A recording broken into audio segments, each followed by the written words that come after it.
Welcome back, everybody, to the My Generation podcast. On today's episode of the show, we have a very special discussion coming up about Doctor Who.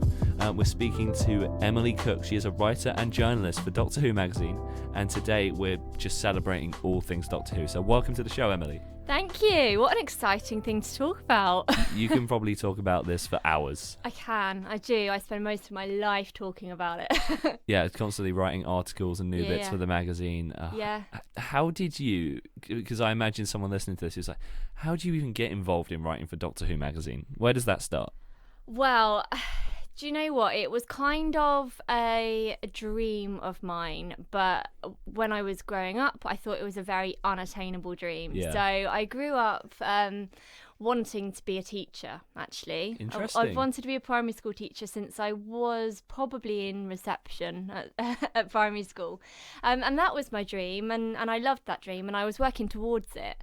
But kind of away from school and studies and stuff, I was a big Doctor Who fan. Like, Doctor Who, as a kid, when it came back in 2005, inspired me like nothing else had done before. It inspired me creatively and in all sorts of different ways. And I found myself kind of exploring the world of fandom for the first time. And one of the things that I came across was Doctor Who magazine. And so I read it for years and years growing up, and I absolutely loved it. I kind of always fancied the idea of being a writer because I always wrote in my spare time, but never really thought that it would be realistic to write for Doctor Who magazine. But over time, when I was studying, so jumping ahead now from school to university, I was studying at the University of Kent, and I studied a module called Writing in the Media. Okay. And so looking at, my degree was in English language and linguistics, but the module specifically was looking at language in the media, and particularly writing, feature writing, interviews, articles, all sorts of things, reviews. And for our coursework, we had to put in a pitch with a real magazine, just as a project. Like, it wasn't necessarily going to come to be, but we had to write this pitch, and we got assessed on writing the pitch. So I wrote the pitch, and then I thought, actually, I'm going to send this off to Doctor Who magazine and just see what comes of it. Yeah. And something came of it. It helps that I, at the same time, found a mutual friend who knew someone that worked on the magazine. So that helped put a good word in. And yeah, it just kind of developed into work experience on actual Doctor Who magazine. Amazing. So it literally just rolled on from that. It's a small world, isn't it? Yeah. Everyone is connected somehow. There are connections everywhere. And networking has been, I guess, a big reason of how I got the job, but also not being afraid to ask for things as well. But yeah, the work experience was only a week. I went down to Tunbridge Wells, which is where the publisher for Doctor Who magazine is based. It's Panini Comics. Panini, or if you're not into Doctor Who, they also do those football sticker books, which you might have collected. Yeah, I remember those. Did you get them? I never collected them, but I knew of them. I definitely knew of them. So when you said Panini, I thought, wait a minute, I don't think of that as Doctor Who. No, they would be more well known for their football stuff. Football isn't my thing. Can't talk about that. That's a different podcast. I mean, it's a podcast I've done before. So. Well, there you go. Yeah, and in and around the time this is going up, it's the Euro season. So check out Stephen and Sammy. They're talking about the Euros. But before we, I mean, I'm just plugging another podcast now. No, great, go for it. But before we get fully into the chat about this, later on in the show, we'll be hearing from local Kent musicians Muto. So stay tuned to hear 2 of their songs here on the show, as well as every week. Obviously, we have Sammy Bacon. He's on the show with his music feature. So that'll be later on. Please keep listening to hear what album Sammy recommends this week. But I kind of wanted to go to the start, Emily. Growing up, was it the influence of your family that got you into Doctor Who? Was it friends? How did you get such a passion for it? Well, I knew of Doctor Who as just an old programme that my parents used to watch, right? So I don't know how much your listeners know about Doctor Who, but it started in 1963 and ran till 1989. That's the original classic series one. So my parents would have been watching that as kids, and they loved it. And then when I do remember them actually trying to show me some of old Doctor Who, they showed me an episode of Tom Baker, the Fourth Doctor, and I remember at the time not being very impressed because it was old and it was something my parents liked, therefore I wasn't wasn't going to like it. And then when there was that big announcement in 2005 that Doctor Who was coming back, I was a kid at the time, and I was actually reluctant to begin with. I thought, oh no, not this old programme that you used to watch, Mum and Dad. I don't want to watch this. I want to watch Ant and Dec's Saturday Night Takeaway on ITV. But I sat down to watch it quite reluctantly, and it hooked me instantly. Looking back now, I don't think I'd seen anything quite like Doctor Who before, anything quite so exciting and so brilliant in terms of the visuals and the storytelling and the characters. And it just totally grabbed my imagination.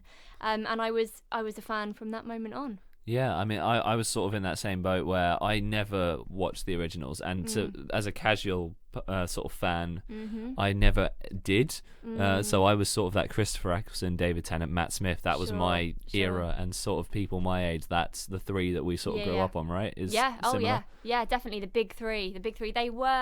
They're all incredible Doctors. Actually, I've just been revisiting Matt Smith's first series as the 11th Doctor, because it's 10 years since that series now. Really? Yeah. Wow, I feel old. Well, you can't say that around my colleagues, because some of them are a lot older than I am, and if I say that my generation are feeling old, then they will probably feel even older. So I won't say that. But yeah, it's been great to revisit that. But yeah, you're right. They were the big three, and Doctor Who really captured a generation, because having learnt quite a lot about the history of fandom, it got to a point, particularly in the 80s, where in wider society Doctor Who wasn't seen as very cool. It was a little bit of a joke.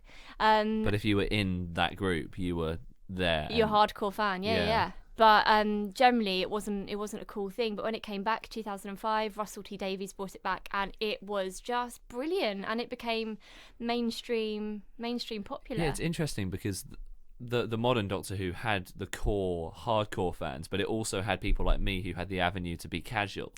As opposed, so was the original series not like that? It was like you were either hardcore or it just wasn't the thing. It's really tricky. Doctor Who is, in terms of our fandom, is actually pretty complex and pretty unique in that it's been running for so long. And I think when I became a fan, I was aware of the whole history that it had, and it daunted me a bit to begin with, but over time I've been delving into that history. And actually, if you have the mindset of a Doctor Who fan, you want to find out the history and how it all connects up. But I do also think that when it's done well, Doctor Who does have a wider mass appeal. And people can dip in and enjoy the odd episode here and there. If you watch all of it and know the history, you are rewarded greatly, because there's so many little Easter eggs for hardcore fans. But in my experience, what I found is that everyone, my job is such a good conversation starter, because absolutely everyone has something to say about Doctor Who. Even if they're not a big fan, they've heard of it, they've got some sort of memory of it, they know about the Daleks, they know about things like that. Well, you actually, interestingly, just doing this podcast, producer Harry, we've had him on the show a few times. Right. By now, the audience know producer Harry. Episode 2 and 37 are his main ones, but we've had him on throughout the time. When I told him that I was coming to see you, his eyes absolutely lit up. I turned away and went to I was doing some photos today, and by the time I come back, he'd reset his screensaver to something from Doctor Who. Amazing. And he was just talking about it, and he was really jealous that you were coming on the show today and he wasn't producing it. Well, producer Harry, you've got very good taste. I'd love to see what his background wallpaper picture was now. It was like a penguin companion. I don't know how. Frobisher. Yeah, that one. Yeah. Brilliant. When I said that you were on the show, that was the first character he thought of. Right, that is very interesting. Frobisher is actually a Doctor Who magazine character. He had like a still strip frame from one of the strips. Yeah. Amazing. What a guy. Yeah, and he just said, Max, you have to mention this on the podcast at some point. We've done that. Bonus points to you. Amazing. And so I wanted to actually sort of go into the side of interviewing people now, because I imagine, had some incredible interviews relating to Doctor Who with Doctor Who people, and I just wanted to ask what your sort of favourite conversation you've had with someone inside Doctor Who was, and why that was the most interesting conversation. Oh gosh, I mean, it's so hard to narrow it down, and the reason I say that is because I love people full stop, regardless of whether they're famous and have been in Doctor Who. And I just enjoy conversation, and I feel like everyone and anyone has got something interesting to say. So I would actually say, regardless of their profile in the Doctor universe, I've enjoyed anyone that I get the opportunity to speak to. Even this is lovely. Yeah. But what sticks in my mind? I mean, can I have more than one? Go for it. I knew it wouldn't be easy to narrow it down. I mean, I remember when I had my first ever cover story, and that was where an article that I'd written, an interview that I'd written, was the main story on the cover of the magazine. And that, I think, was a couple of years ago now, and it was Tom Baker, who is regarded by many as the Doctor, the definitive Doctor. And that was pretty special because Tom is a very, very special man. And I say that because what I mean is there's something about his presence, his aura, you know when you're in a room with Tom. And that was just super exciting to feel like I was in the presence of a Doctor Who legend. And that was a pretty fun, entertaining conversation. So I remember that one. Also for me, it was very exciting to interview David Tennant. Yeah, I saw you did that. I was so jealous. Yeah, that was a special one. It was David Tennant and Catherine Tate on the same day, and these were obviously Doctor and Companion when Doctor Who was at its biggest. I mean, their series, David Tennant and Catherine Tate, is often looked back on as like a golden year of Doctor Who. That was one of the ones that stick out in my head. Yeah. One I have probably most memories of. Yeah. And so were you quite young when you interviewed them as well? This was, when was it? End of 2018, I think. Oh, okay. So I mean, I was very much trying not to be a wobbly jelly mess of fangirl on the floor, but that was pretty exciting. I mean, it's weird. I've interviewed a lot of people that I kind of see as heroes of mine. They were heroes on telly, and actors now that are big actors and are in Doctor Who with a bit part and whatever, and people say like, oh, I'd just be like, I'll be all over the place, I wouldn't be able to hold it together. And sometimes it's really hard because at the end of the day, I am a fan, and I want to share my interview experiences through my writing with other fans. I know it's a privilege to meet these people, but the thing that helps me is to remember that these people, as amazing as they are just human beings as well. Yeah. And they want to be spoken to normally. They don't want anyone to be gushing over them or what have you. So I try and hold it in. But David Tennant was particularly exciting. I remember at the end of that day ringing my mum and just going, Mum, I interviewed David Tennant. Amazing. So yeah, walking up to actually meet him. That was the first time you'd ever met him as well? It was the first time I'd met him properly. I mean, years ago, as a teenager, I went to go see him in a play in London, and I went and waited by the backstage door for him to come out and had a selfie with him. Amazing. But that wasn't really a meeting, that was just a kind of fan experience. And I thought at that point I didn't realise I'd go on to work in Doctor Who at all. But so this was the first time I properly met him, and he was just so lovely. He walked into this room, and there was only a few of us there in this green room, and he introduced himself to everyone, and he said, "Hi, I'm David," and shook everyone's hand. And I was thinking, obviously we all know who you are, but how amazing that he didn't assume that. Yeah. Just treated it like just meeting a new person. Oh, yeah. Amazing. Yeah, it's a very down-to-earth person. Yeah, so that was a very memorable one. But I also have to just say Jodie Whittaker as well, because she's current Doctor. I've interviewed her loads now, many times. Oh, really? And she's, and she's just so lovely.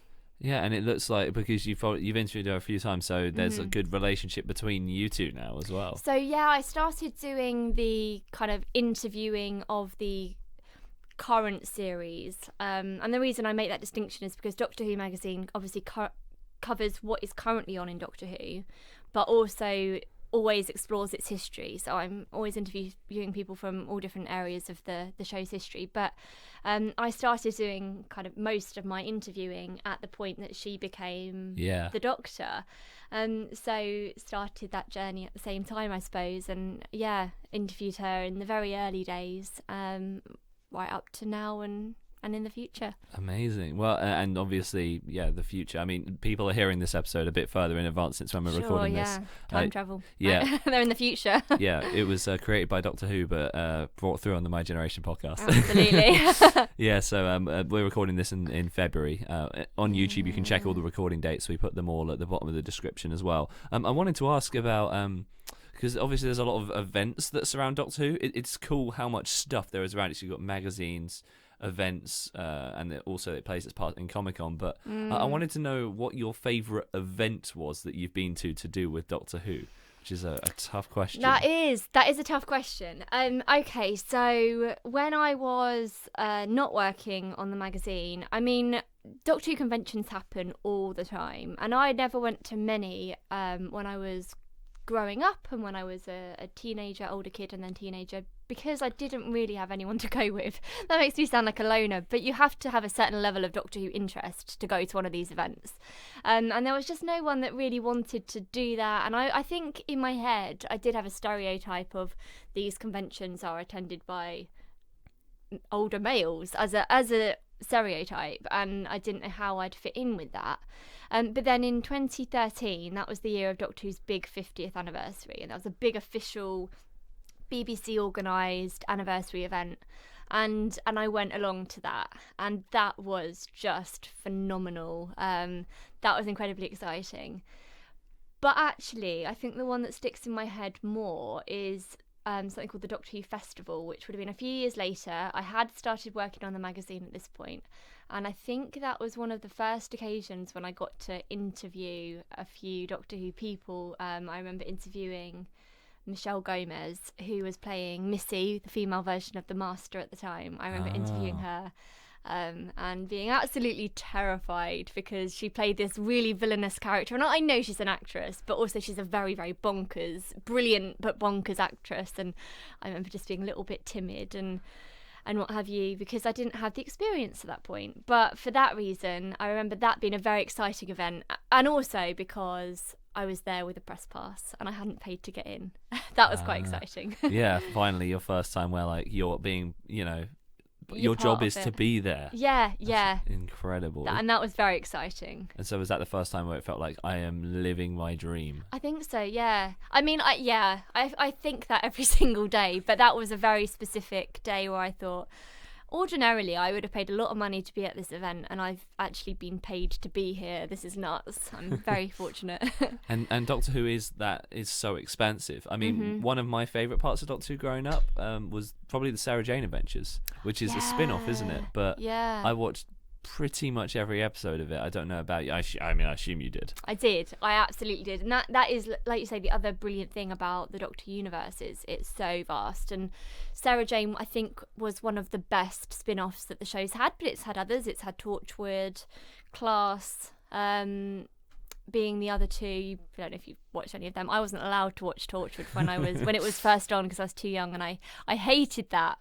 But Sarah Jane I did watch, and that was just brilliant because it brought an old classic series companion to a newer audience, and she was a very well loved companion as well, Sarah Jane. And it allowed new fans like me to experience these stories without even having to go back, because I never watched any of the old stuff. So coming in, I could actually watch these stories in isolation. I didn't even need to watch it alongside Doctor Who. But then, it's just a great little side story. I didn't know there were more, to be honest. And about the magazines as well, until Harry had mentioned there was a penguin in the magazine. I didn't even know. I mean, so the magazine itself is brilliant and is actually almost an entity of its own. So Doctor Who magazine started in 1979.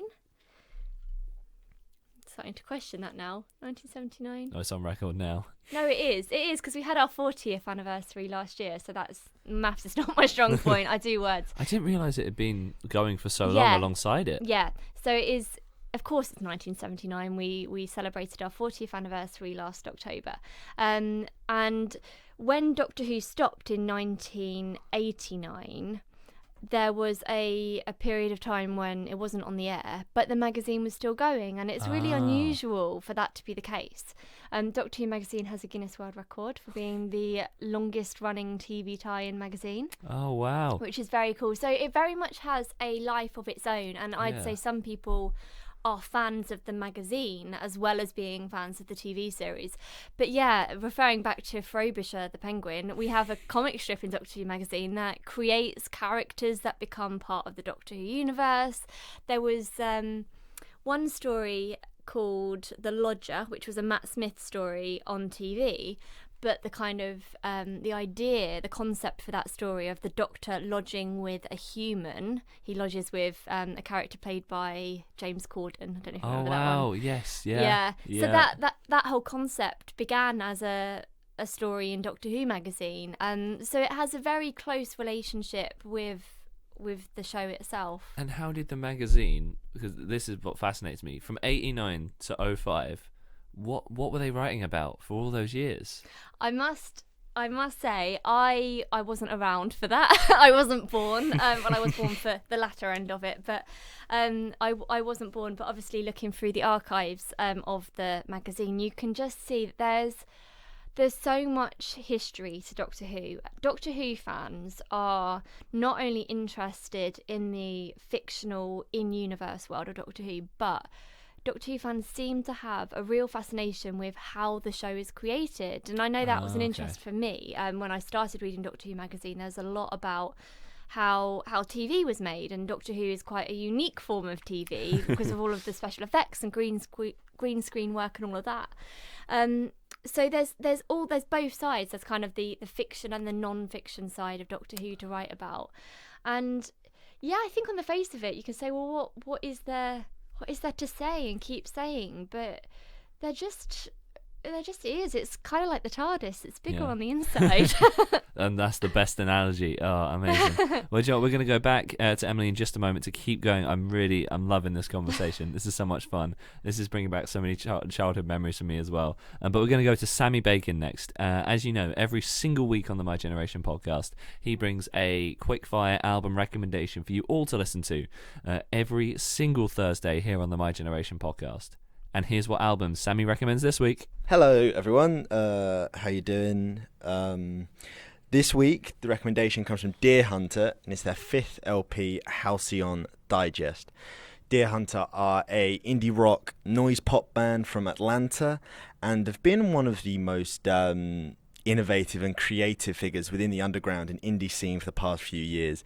Their newest album, Why Hasn't Everything Disappeared, which is their 8th album, maybe. I can't remember. That's quite good. But Halcyon Digest, in my opinion, is without a doubt the crowning jewel in the Deer Hunter discography. Deer Hunter move away from the slightly more abrasive noise rock albums, such as Microcastle and Weird Count era, into more of a pop sound. But it still has that Deer Hunter edge of that, psychedelic rock and experimental sounds. Key tracks, things like Desire Lines, Basement Scene, Helicopter, He Would Have Laughed, but there's no bad track on it. Every track's great. Desire Lines is actually Bradford Cox's favourite Deer Hunter song. Bradford Cox is not the front man, but he's sort of the main songwriter behind Deer Hunter. He Would Have Laughed is an 8-minute closer, which just has these layers and layers of lush guitar sounds and synthesizers, and it's a wonderful way to end a great album. So yeah, if you want something that's a bit psychedelic, a bit noisy, a bit poppy, Halcyon Digest is a great album. Then check out the rest of Deer Hunter's discography, because I don't think there's really a bad album in there. Yeah. See you next time. Thank you for that, Sammy. We'll tune in with Sammy once again next week to find out what album he recommends. And stay tuned, we're playing 2 songs by the band Muto slightly later on in the show. But I wanted to ask an interesting question, Emily, because obviously have you been on set for Doctor Who, like any filming? Yes. I wanted to ask, before we get into the details of actually what it's like on set, have you been in any of the costumes? No, I haven't been in any of the costumes. I have been in rooms where there are props, and I've had little kind of look around with that. I've interviewed the guy that designs the costumes currently, called Ray Holman. He's a brilliant man, and I've seen in his costume kingdom, he calls it, seeing all of these different costumes hanging up. I have never actually worn anything, although there is a bit of a funny story of when we were on set last year, and they were filming a scene where the Doctor wasn't wearing her regular Doctor outfit. She was wearing a different outfit, and we needed to take pictures of her to go alongside an article, but she wasn't we weren't allowed to print the pictures of her in the new outfit because they were saved to be revealed in the episode, if that makes sense. Yeah. So we had a bit of a dilemma. How were we going to cover up this clothes? And I do remember we were talking about do we lend her one of my jumpers to cover it over or something? But she ended up just keeping her coat on. But that's probably as close as I've got to wearing anything. Amazing. But what's it actually like then being on set whilst it's all happening? It is amazing. It's like Doctor Who live. I mean, it's brilliant. The first time I went on set was actually for a Peter Capaldi episode with the Ice Warriors. And I remember that was a real kind of learning curve of what it's like. There's an awful lot of waiting around. That's film. That is film. There's a lot of waiting around. And some people told me, oh, it'll be boring. I've never got bored by it because I know that I'm in the presence of brilliance, many talented cast and crew members. But it is incredible. They obviously have to film scenes multiple times, so you get very familiar with certain scenes. Yeah. But it is very exciting. It's funny sometimes if you're watching a scene where a lot of the content is going to be added in special effects and post-production, and actually, so not much is happening. You just hear someone off the side saying, bang, react, that sort of thing. It's quite interesting to get that inside perspective on it. But it's just incredibly exciting as well to know you're watching something before it's kind of officially out there. And the costume design stuff you mentioned, that's just growing up, that always stuck out to me. So like the Slovene, is it the Oods? Yeah. With the spaghetti, yeah. All that stuff, just those characters are still printed, even though I haven't watched Doctor Who in far too long. It's been too long. Yeah, you need to watch some tonight. I need to watch some of the new stuff. You do. Yeah, because I was right in at the David Tennant sort of era, Yeah. All of those characters still stick out in my head in a way that I don't think many other franchises do. I mean, I'm a massive Star Wars fan, but even in Star Wars there are certain characters that haven't always been imprinted into my head the way that they have with Doctor Who. What is the genius behind the character designs, do you think? Well, it's very much a collaboration, I think is what I would say, having seen how it works on the inside. I mean, there is a whole team of people creating this, obviously a writer coming up with original ideas, but then other writers to perhaps bounce that off, and then you've got costume and makeup, and every different department kind of comes together for discussions about how you can realise what a monster looks like, whether it is going to be CGI or actually going to be created and have a physical costume to wear. So I think the secret behind the brilliance, if there is such a secret, is just the fact that it's so collaborative. And I genuinely believe that Doctor Who attracts very creative people that aren't afraid to kind of do really bold things in every area of the show's production. Yeah, and a lot of that sort of bleeds into, like, as you said, the expanded universe. I was speaking to Harry again about the Slovene and how, like, because their weakness is vinegar. Yeah. And about how they've sort of worked it into the real life things of what their skins would be made of. Yeah. So much depth to that, isn't it? So much depth. And I think with the monsters in Doctor Who, the key thing is, you mentioned their weakness there. Every monster needs to have a weakness and a motive. And I think Doctor Who just creates those characters brilliantly, and obviously creates the non-alien characters brilliantly as well. There's real depth to the human characters and human emotions. And actually, Doctor Who for me isn't just the fact that it's thrilling and exciting, although it is that, but it also has so much depth in terms of humanity, and the Doctor being this character that always makes his companions feel like they're worth something and they can make a difference. No matter how vast the universe is, that individual is brilliant and unique and important, and that message, I think, is so important for all of us to hear. Yeah, well, there's, in terms of sort of emotional moments, because there are some, like, you could say on the one hand that Daleks are quite cookie cutter villains. They're exterminate, that's it. But I've forgotten the character's name completely, so I'll have to describe it, and the moment you say it, I'll know it. It's the episode where there's like a human but Dalek person thing, and they've sort of been changed, and now they're sort of being imprisoned by the Daleks. I remember growing up and watching that and seeing, hey, they are alienating their own kind here, and that depth within that, I hadn't seen that in any other material before. That was, just to sound incredibly nerdy, that was series 3 with David Tennant's Doctor, the 10th Doctor, and Martha, and that was Evolution of the Daleks in Manhattan and Evolution of the Daleks, 2-parter. And you're right, and what that does there is they hate anyone that isn't a Dalek. That going back to what I was saying about monsters' motives, that is their motive. They just want everything to be like them. And what happens with the human Dalek that is created or mutated or whatever you want to call it is he isn't like them. Not only does he look different, but he's starting to think different because he's got some human kind of elements going on there. And then they turn on what is technically their own kind, and I just think there's so many layers of storytelling that can happen in Doctor Who, and it's just got such creative freedom to do that and to tell any story from any point in history. It can be fictional. They obviously go to like historical characters as well, so it's educational in that sense.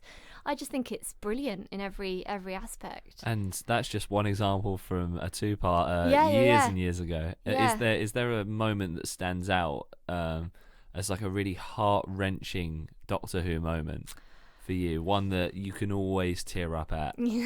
Yes, I know exactly the one. It was at the end of Series 2 in 2006 when we'd had David Tennant's Doctor for first season and Billie Piper as Rose. And for me, Rose was my first way into the show as a companion. The companion is always there to be the kind of the eyes and ears of the human audience, because obviously the Doctor and the Doctor's world is very alien, so we need that human companion to relate to. And I'd related to Rose. I loved Rose, and then she left at the end of Series 2, and I don't know if you watched this or remember it, but she got trapped in a parallel universe. And there is a scene where you see that she's trapped, she knows she's trapped, and she's never going to see the Doctor again. And she is bawling her eyes out, and she's smashing on the thing. And then they had this scene later on the beach where the Doctor kind of appears, but as a hologram, he's not really there. And they have an emotional thing, and the Doctor and Rose loved each other, and they don't quite get that moment to say, I love you. And I'm an old romantic. It was heartbreaking. It really was. And I can see the scene on the beach now. I can see it. Yeah. I watched it many years later with another friend because they asked to watch that episode, and I said, okay, just to warn you, I cry a lot at this. And they didn't quite believe the extent to which I cried, and I was just bawling my eyes out. And then when David Tennant left as well, that whole thing of the Doctor changing is such a big thing. And it's ironic that change is such a big part of Doctor Who. It's what has allowed the show to keep going for decades and decades, but ironically Doctor Who fans seem to be really, really averse to change. They don't like it when it happens. And I remember getting very attached to David Tennant's Doctor over a number of years, and he was leaving, and I remember thinking, it's not going to be the same, I'm not going to like it, I'm not going to watch it without David Tennant. And then Matt Smith appears blundering around in the TARDIS as the brand new Doctor, and he was brilliant as well. And I think it was at that point that I realised I'm in this for the long haul. There is something special about it. No other franchise changes like that. It's really genius. Yeah, it's a genius concept, and it just means the series can go on forever. I think the only other thing you can compare it to is what Marvel's doing with their constant expansion of the cinematic universe, and as characters fall to the wayside, they've got people replacing their roles, which I think is quite cool. But Doctor Who, it's literally one person changing. But at the same time, still essentially being the same character.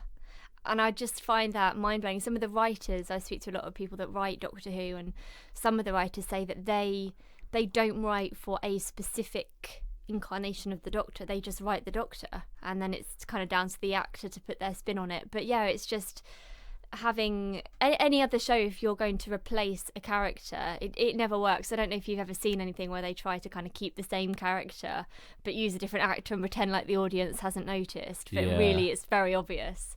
And Doctor Who just has the perfect concept for getting around that. Amazing. Yeah. Oh, well, we're going to continue the conversation with Emily in just a moment, but we're going to go to our local Kent artists now, who've got 2 songs on today's show. It's Muto. They are 3 beings who were secretly, from millions of years ago, came from a lava pit that would one day become Canterbury.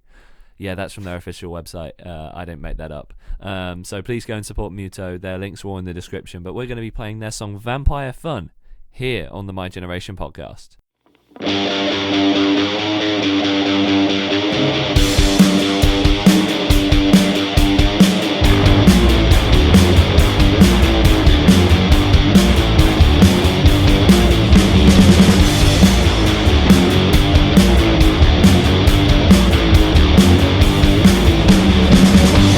Come on over to Malaya tonight. Show you the places where I want you to buy. Whips, chains, and never leave regret at the door. Let's make the safety word, give me some more.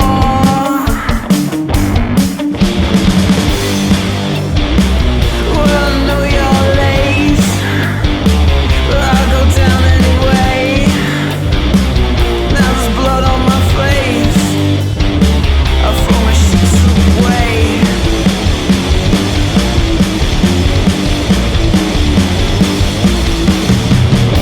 I got a bloodlust, I'm thirsty tonight. Let's keep the silverware way out of sight. Turn the crucifix upside down. Don't care that Jesus is wearing a frown.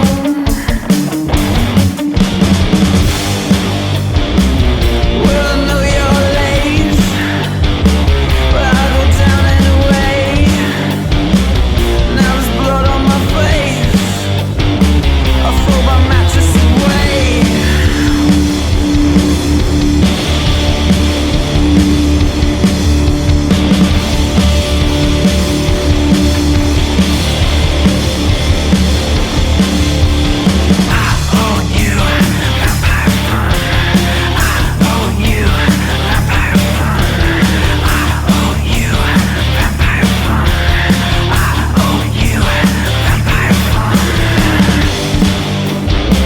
Well, I know you're late, but I'll go down anyway. Now there's blood on my face, I'll throw my sheets away.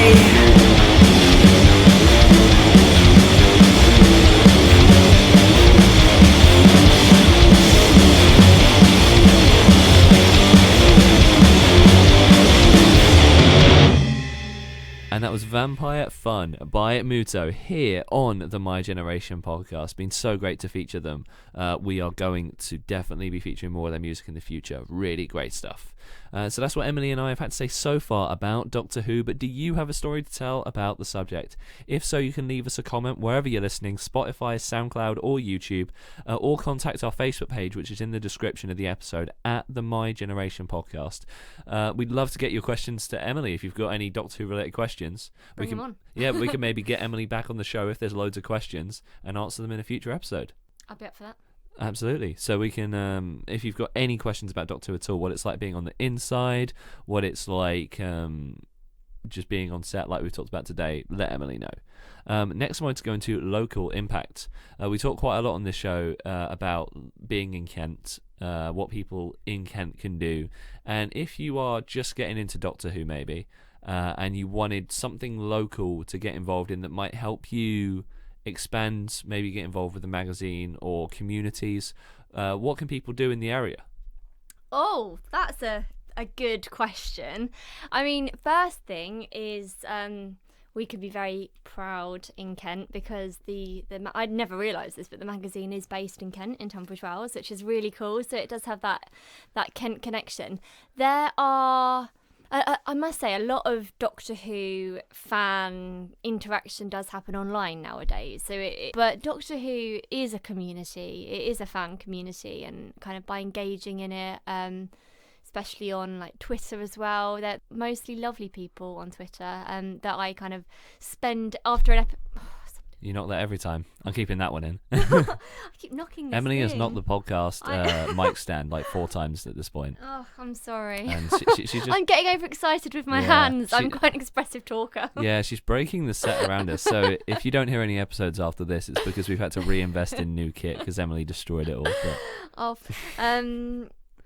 I forgot what I was saying now. Doctor Who something. Doctor something. Well, I did have a question I really wanted to ask because I know you sometimes on Twitter post like really pointless Doctor Who trivia. Yes. And I wanted to know what your favourite bit of pointless Doctor Who trivia is. Explain it. What's the one fact which is so pointless that you just love it? Okay, yeah. Recently, this might be the one you saw. I don't know, but my background is in linguistics, so I do quite like grammar and punctuation and language. And I got very excited that last year there was a Doctor Who episode which had an exclamation mark in the title for the first time ever. Dun, dun. There had never been an exclamation mark in it. This is how nerdy Doctor Who fans are. So that was quite exciting. And then this year there was an episode called Can You Hear Me? Question mark. And it was the first time there has ever been a question mark in a Doctor Who episode title. And I tweeted about this, and everyone, turns out I'm not the only one that is interested in this sort of stuff. And then we started a massive long thread about what other punctuation has been in Doctor Who episode titles. So that's probably, it is incredibly pointless, but Doctor Who fans like it, and people were semi-joking, putting your degree to good use, but maybe I was. Well, have they ever put a comma in a title? Who knows? They have, yeah. Colons, we haven't had a colon. Ooh. Someone actually said, if there's a semicolon, I'll be very excited. If they can put a semicolon in an episode title and correctly use the semicolon, that'll be I love the way when I asked about the colon one, you very confidently said no, which just shows that you know literally every single episode of Doctor Who. But yeah, I have recently created a list of the punctuation. Wow. And if that doesn't say super fan, I don't know super what fan, does. just super nerd, I don't know, pointless. Is where you live just covered in Doctor Who memorabilia? Yeah, well, it is. So growing up, my bedroom was always full of Doctor Who posters, Doctor Who bed covers, Doctor Who everything. And I remember my grandma saying, she'll grow out of it one day. And I never did. And I did collect lots of stuff over the years to the point where it just filled up my room. And I was living with my parents up until last year. And I remember it becoming a bit of a squeeze. And I moved out just last year, actually. And one of the best things is having all this space to put my Doctor Who stuff. But my Doctor Who stuff my memorabilia has got more exciting since I've started working on the show. So it used to be just kind of mass-produced products that I got given as gifts, but now I've got some incredibly unique items. Like on one of my very first days working in the Doctor Who magazine office, I came in and my colleagues, they knew how much of a David Tennant fan I was, and the office has really cool stuff lying around it, and they had dug out an A4 piece of paper which had a sketch of David Tennant, which David Tennant had drawn as Amazing. a self-portrait. Wow. And he'd signed it, and they gave that to me, and I look after that very carefully. Yes, no one else is ever having that. That's really unique. It's a unique item, and there are other bits and bobs that I have, and yeah, they're very special to me. Yeah, collecting's great. We've talked about it on the show before because I don't have anything that unique, but I'm a massive Lego collector, and Lego is another one of those things that can take up a lot of space very quickly if you're not careful. But I think it's great to have these these interests, particularly when it becomes like a collector's thing, because I do know some people, some friends that just they say to me, oh, it's lovely how passionate you are about Doctor Who, and I'm not into anything as much as you're into that, and I'd love to be. And I just think actually having a passion makes life way more interesting. It's a nice hobby for me, and you've just turned your hobby into a career. Yeah, which is what everyone wants to do. Completely unintentionally, but yeah. I mean, if someone else has got a hobby like I've got with Lego or something, and they're looking to try and break into the thing. I mean, we had do you know Kieran Paul? Have you met him? Because don't think so. I met him through the same way I met you, and we had him on the show to talk about snooker, because he does podcasting for World Snooker, and same sort of thing where he just sort of just submitted something as chance to World Snooker, and then they took him on years later. Complete fluke. What would you recommend to someone who's trying to maybe turn a hobby like this into something where they can report on it and become a part of it? It's a really, really hard question to answer, and I have been asked that before. And what I would say is that my career path, or the way it's all happened, has been very spontaneous and very unplanned, and also it would be very hard to replicate. So I think what I've learned is that there isn't, when you're at school or at uni or whatever, you might think there's just a very set way of getting to the job you want to do, but actually it's not like that at all. Also, this sounds kind of counterproductive and counterintuitive, but I didn't try too hard. I just let my passion drive me, and that obviously came across. So I think the three things that I did in order for me to be where I am now is, first of all, I was passionate about something, and I was just relentlessly passionate about it. Literally, it was so much of my life, so much of my interest. Secondly, wasn't afraid to work hard. I mean, dreams don't get you anywhere unless you're prepared to work for them. So you have to be prepared to actually, just being interested isn't enough. You have to work hard and go the extra mile and do extra stuff to prove that you can do it. And so when I had this opening with Doctor Who magazine, I started trying to track down some actors that had been in Doctor Who, and I managed to get hold of a few and just said, look, can I interview you just to show what I can do? And that was a lot of work, but I did it, and I didn't have to do it, but I did it, and I think it helped to show a bit of what I was able to do.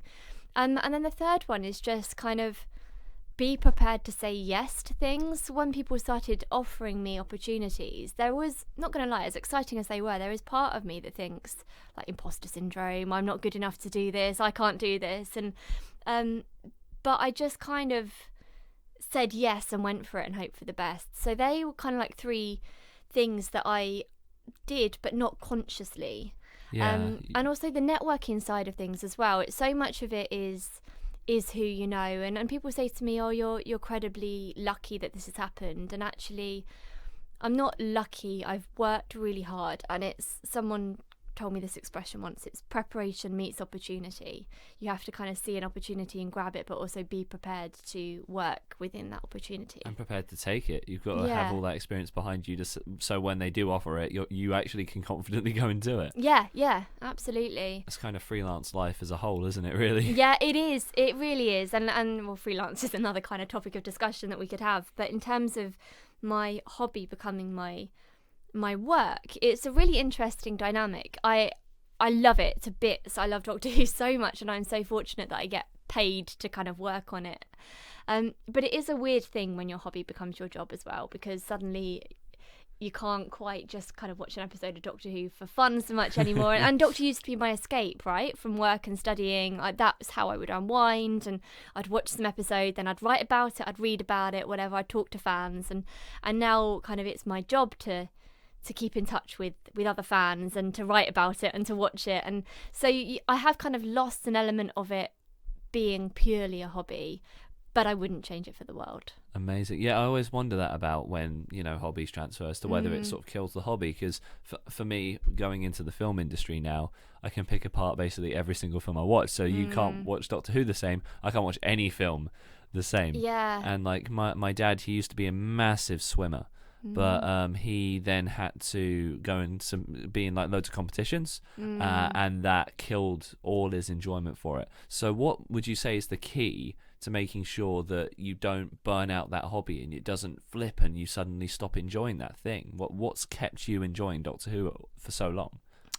I think a big thing is that I make sure, as much as I love Doctor Who, it isn't my whole life. Even though it's an interest and it's my job, I am very involved in other things. I keep those things going so I don't become trapped in a Doctor Who bubble too much. And I've seen some people that do get trapped in that world, and as much as I love it, I try not to get stuck there. So of course I hang out with people and do things that aren't Doctor Who related, and I'm involved in various different activities and like youth work and work at Radio Kent and stuff like that. It just keeps me not trapped in the bubble.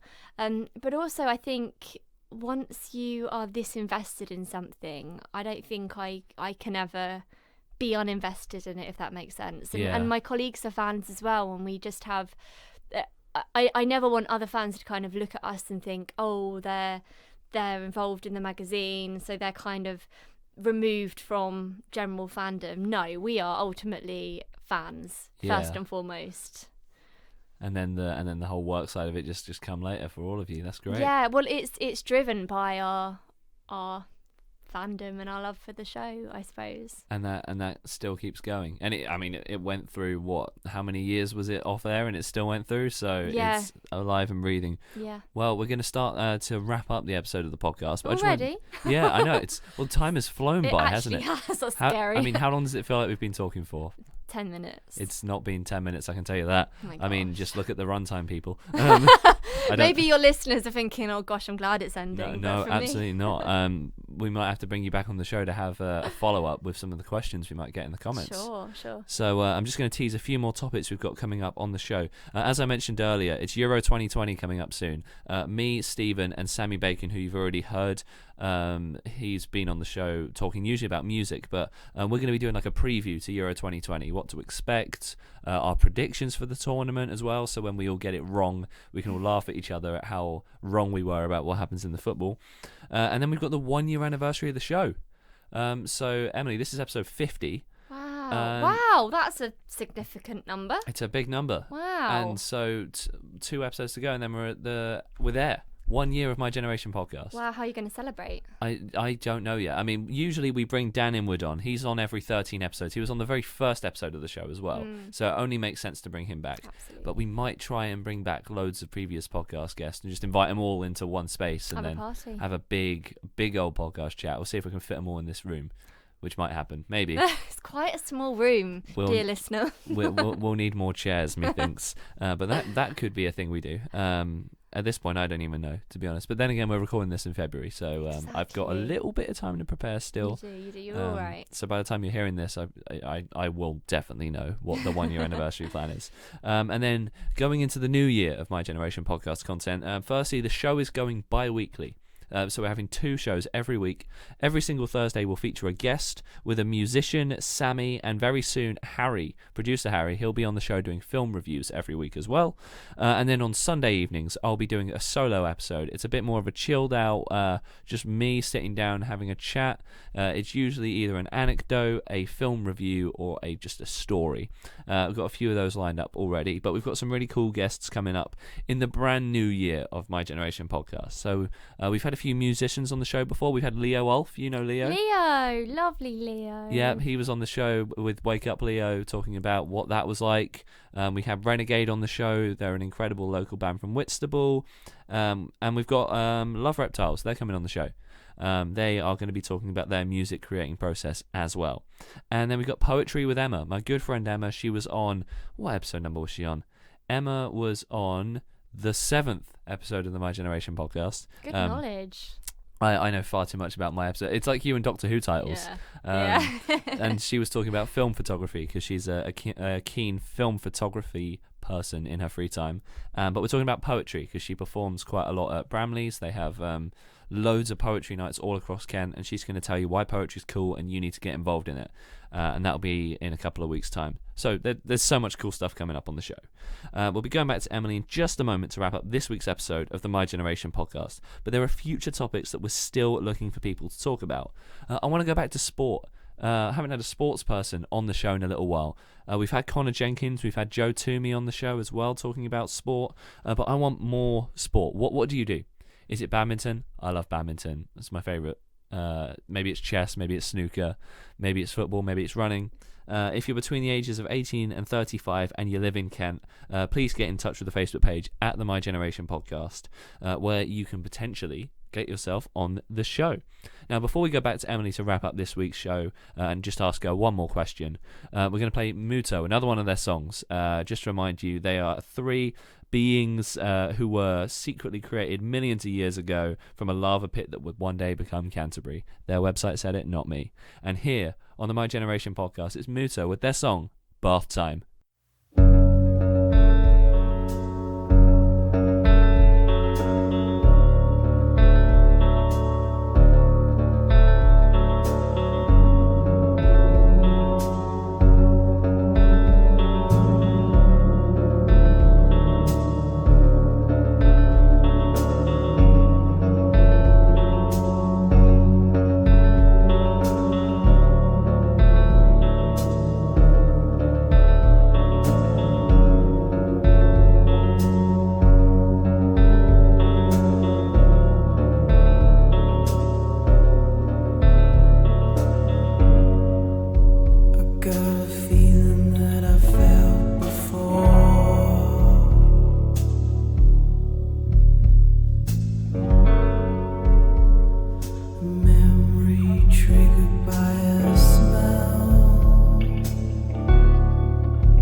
And that's Muto with their song Bath Time here on the My Generation podcast. Once again, you can support all their links in the description of the podcast below. Now, Emily, final question from me, mainly. So we ask this at the end of every single episode of the show. It's one of my favourite questions to ask, which is, what do you think you've learned by talking about Doctor Who on this week's episode of the show? You need to give people preparation of deep questions like this. What have I learned? I've always suspected this, but I have learned that I could actually talk about Doctor Who till the end of time. I think that's very, very obvious. Yeah, the fact that actually it never gets boring, and there's always something to say. And actually, just in talking to you earlier about some of the monsters and what drives those monsters, and just kind of thinking about Doctor Who in terms of the detail of that and what makes it so good. There's always, in talking about it to new people, there's always something new to discover about the show and why I love the show. So to have the opportunity of an hour or so to talk about it has been really wonderful. Amazing. Well, I just realised I missed out 2 questions that I really wanted to ask. Okay, go for it. I forgot these ones. I just want these are quite quick ones. Okay, though. I'll give quick answers. Promise. Which are, who is the most underrated character in Doctor Who and why for you? Character or Doctor? Character. Any character. Who's the most underrated? The one that no one seems to really talk about enough. Gosh. I mean, I'm actually going to say Rory. Okay, yeah, I see that. Rory being the fiancé and then husband to Amy Pond, who travelled with the 11th Doctor, Matt Smith. I just think, having rewatched Series 5 recently, which I think is my favourite series ever, Rory is just brilliant. And actually, when I watched it for the first time, I thought he was just there for comic relief, but I think there's so much depth going on with that character. So, yeah, I'm going to say Rory, played by Arthur Darvill. Do you know what? I think that would have probably been my shout as well. Yeah. Not enough love for that character. Yeah, not love for Rory. And then just the last one, obviously have to ask who your favourite Doctor is.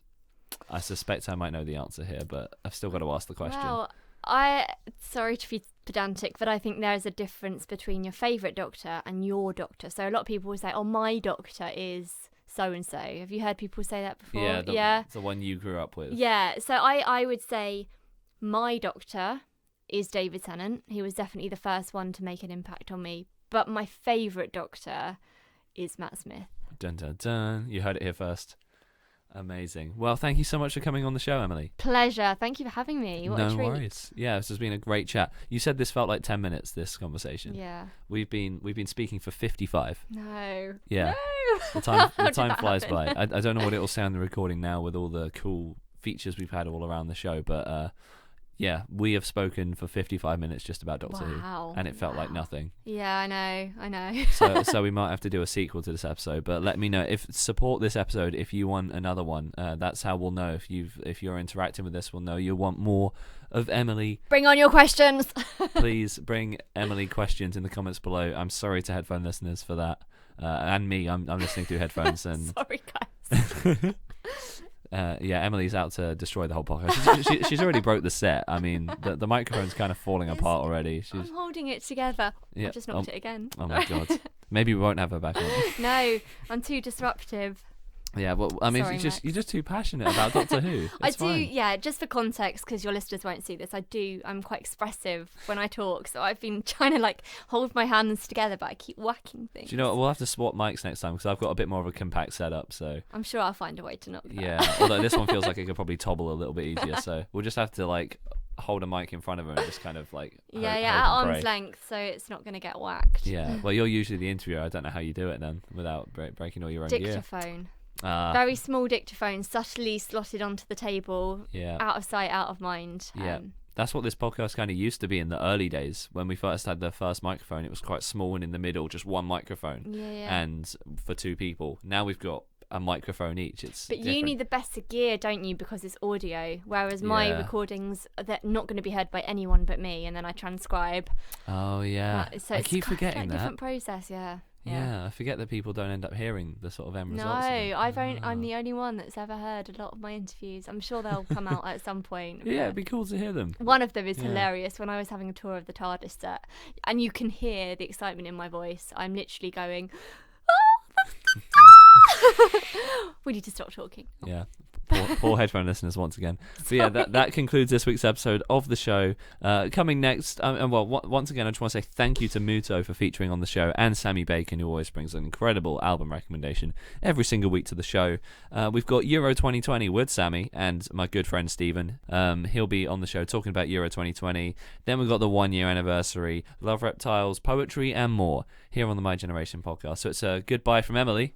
Goodbye. And goodbye from me. Thank you all very much for listening, and we'll tune in with you next Thursday for the next episode of the My Generation podcast.